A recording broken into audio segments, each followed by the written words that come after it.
How to make video on Rednote. Hello everyone, welcome to this channel. I'm Emily and I'm here to help you out today. So without any delay, let's get started. So first of all, launch the Rednote application on your device, and as you launch it, make sure that you're logged into your account. So also make sure you have stable Wi-Fi connection on your device to start the process and use the application. Now the user interface will look something like this.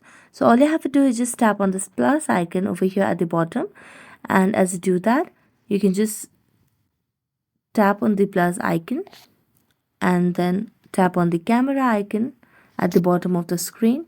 So when you tap on the camera,